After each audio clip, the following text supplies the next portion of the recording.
Prisoners of the CIA have filed a lawsuit against their detention and torture. The case has brought out the horrifying details of the methods used and the justifications voiced by two military psychologists who designed the torture program. Take a look at this detailed report.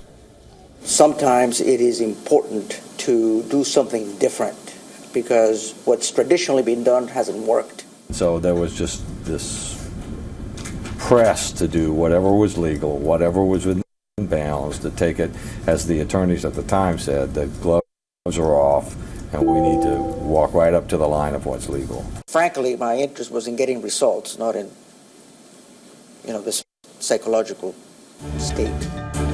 And so began America's use of enhanced interrogation techniques or torture to find out the conspirators behind the 9/11 attacks, says an investigative report in the New York Times. The report said one suspect, Abu Zubaydah, was waterboarded 83 times at a secret CIA site in Thailand. Waterboarding is when water is poured over a prisoner's mouth and nose, which could lead to death by drowning.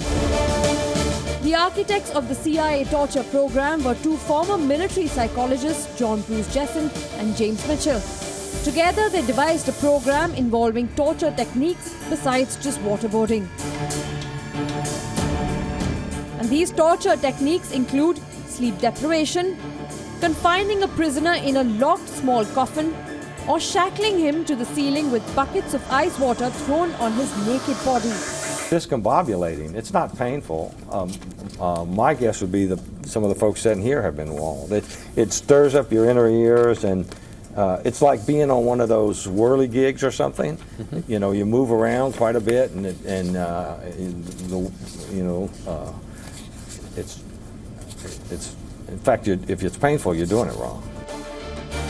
These details are now emerging for the first time since 2002, when the Bush administration authorized torture of suspected Al-Qaeda terrorists. It follows a lawsuit filed in a US court by the American Civil Liberties Union on behalf of several former CIA prisoners. The two psychologists claim the CIA was in full control of the torture program, and they were merely private contractors acting under the agency's directions. We were soldiers doing what we were instructed to do. But the New York Times report notes that the psychologists also said that illegal limits on interrogation were restrictive and some physically harsh techniques were useful. They were paid handsomely for their services, approximately $81 million. Even more damaging, the Physicians for Human Rights said the two psychologists and the CIA engaged in unethical experimentation on detainees, which is banned internationally. Bureau Report, WION.